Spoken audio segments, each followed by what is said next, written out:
My parents are both conservative Trump supporters. And yes, they're both black. I was a little nervous to make this video at first because I was like, oh, I don't want to put my parents' shit on blast. And then I remembered that my mother is literally in a Jubilee video about black conservatives versus white liberals. And I was like, she's fine. She can handle it. When Donald Trump first started to ruin the Republican Party, I, like many others, took some space from my parents. I was like, I'm gay. How could you do this to me? Blah, blah, blah, blah, blah, blah. And then COVID hit and my dad got cancer. And I was like, oh, that is reality calling ding dong. Like, we need to handle some shit. And I'm fully aware that this is not like the popular left idea of like staying in community with people who are Trump supporters, but like they're my fucking parents, dude. They have supported me. They are brilliant people who are loved and respected in their community. I really admire them as people outside of their political ideology, and I'm sure they feel the same way about me. But when I get very like deep and human about it, I'm like, I am a being on a planet that is orbiting in outer space. There are certain times where I'm like, I don't give a fuck about politics. Like, I just, as a human being, want to stay close to my parents. I'm no longer going to allow Donald Trump and MAGA to ruin my real-life relationship with my real-life parents. I don't agree with their political ideologies, but at the end of the day, I have like a finite amount of time with my parents, and I cannot justify taking any more space from them than I already have. So I offer this to anyone else. I cannot start crying, but I offer this to anyone else who's going through the same thing.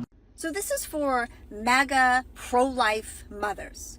Now that we know that women and teenage girls are losing their lives in emergency rooms because of these healthcare bans that were put into place by Trump and other Republicans, and even if you believe this garbage about it being the doctors and the hospitals who are misinterpreting the law, what do you think is going to happen when your daughter shows up in an emergency room and has sepsis? Because they're not going to ask you who you voted for.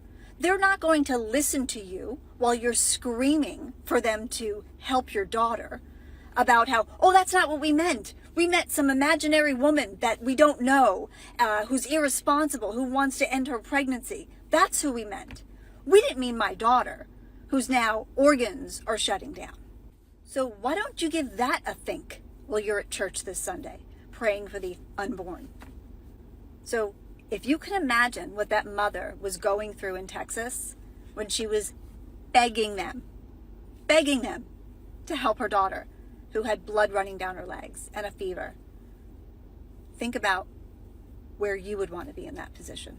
Only you can save your daughter right now by voting for Harris and Democrats all the way down the ballot. So Trump promises to close the Department of Education as one of the first things he plans to do. If he does it or not do it, we don't know. But just in case, here's what's going to happen. The separation of church and state is a constitutional, aka federal mandate. That's going to go away. States are now going to get to decide whether or not all public schools are fully Christian and Christian only. So if you don't want your children being led in prayer at school, too bad. And let's say you do want your kids led in prayer. What kind of prayer do you approve of for your children to be led in? What type of Christian are you? Are you certain that the type of Christian you are is the type of Christian that's going to be leading your child in prayer and reprimanding your child the Christian way at school? Title IX guarantees that schools offer girls sports. You're worried about who's going to be on your girls sports team? Nobody. It's going away. We had to force states to do that. Making sure homeless children are allowed access to public school regardless of their address, that's going away. Schools had to be forced to do that. Making sure the disabled kids are allowed into school, that the school building is accessible, and that they have fair and appropriate and free education for all children, regardless of disability, that's going away. We had to force schools to do that. People think it's all about free and reduced lunch. It's not. It's free and reduced lunch and breakfast, but if the tax base cannot support a school building, the federal government pays for all children to go to that school. That is going away.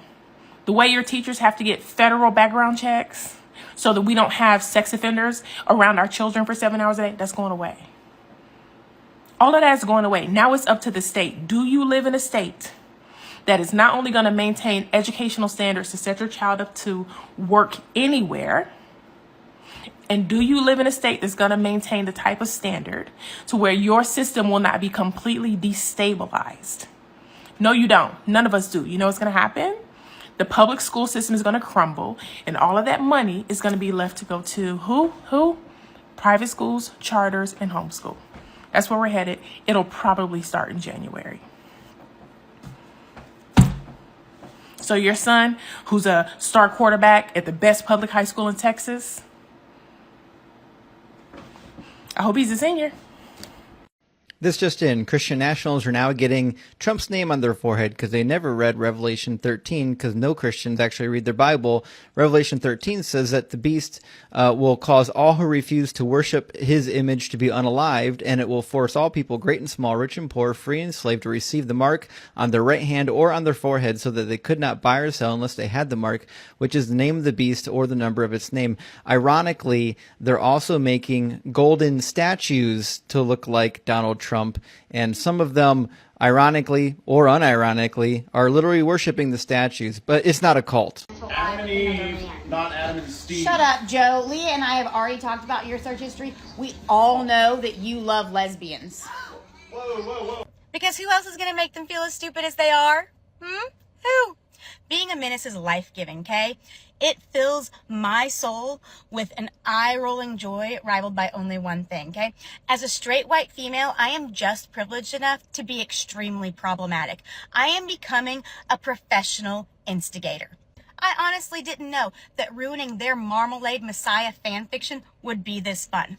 If they want to worship a little fat man into pins, then I'm going to grab them by the wampus ween, and the more they squirm, the harder I'm going to squeeze. If they're not red in the face defending their 80-year-old Cheeto man, then I'm not working hard enough. I'm not here to make warm family memories. I'm here to make them feel as uncomfortable as they've been making others feel for the last 8 years. I'm not ruining the holidays. I'm just fact-checking their MAGA fantasies and calling out their wild hypocrisies. Every time they quote Fox News, I choose violence. I might as well feed my cold, dark heart with their discomfort and shock. Their cognitive dissonance is my love language. Their discomfort is foreplay, and I haven't finished yet. Yeah, I really hope that this is not a fafo, or whatever you say that moment for the food industry in America, because you gotta laugh to keep from crying. If we import all these things for our restaurant, all these goods, vegetables and fruits for the restaurants, and then the solution is let's grow them here. I need you to go talk to a farmer right now, especially one who uses undocumented immigrants to harvest their fruits and vegetables, which is like a lot of them, the majority of them. Yo! So I'm in Walgreens, and there's this guy in front of me who's all decked out in his MAGA gear. The one with the daddy's home, you know, with the fist in the air. Anyway, he's there with his MAGA hat on and his Trump shirt, and he's getting his prescriptions. So the lady behind the counter that's helping him lets him know, "Sir, I've noticed that you have TRICARE as your insurance, and I'm just letting you know you should be getting a letter in the mail that we are no longer going to be contracted through them at the end of this month." He said, "What do you mean?" We got Selfridge right down the road. What do you mean you ain't going to be contracted through no veterans insurance? And she said, "Sir, there are a whole lot of administrative changes that are going to be going on, and Walgreens, the company, is unsure of what contracts through the VA, what contracts for the military are going to be revised or pulled." She says, "Now, I'm sure there are other pharmacies such as CVS or mail-in pharmacies such as Express Scripts that will still honor your insurance. But as far as Walgreens, we will not." And boy, did this man get so mad. He didn't understand what was going on. So she broke down to him what was happening. She's like, he's talking about getting rid of VA hospitals. He's getting rid of possibly disability for veterans. Or putting a 10-year max cap on that, and it's going to be an extremely hard process to even be approved for that. So this guy, he's just like staring at her, and he goes, "Well, shit, I don't know what I'm going to do." He said, "The only thing that I live off of right now is my VA and my Social Security." And she just kind of looked at him, and I looked at him, and I said, "They're going to be taking your Social Security too."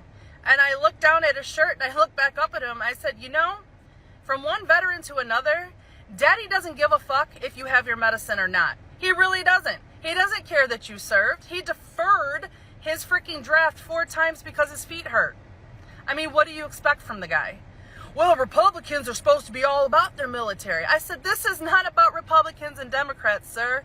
There's Republicans, there's Democrats, and then there's MAGA. And I said, and unfortunately, you're all a part of the MAGA. I said, hey, you voted for him. You fucked around and now you're gonna find out.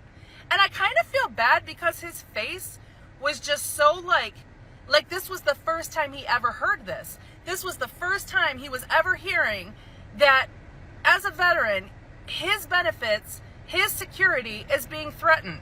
That his social security is being threatened. Like, where the fuck are these people staying? Where are they at? Like, living under a rock? I don't get it. But anyway, that's my story.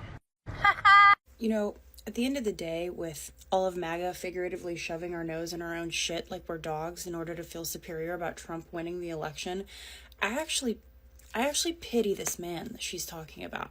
And here's the thing. We have no idea what's going to happen. And I'm a veteran. My parents are veterans. I'm a military brat through and through. And now veterans' options are going to be severely limited, as if vets don't have hard enough time already.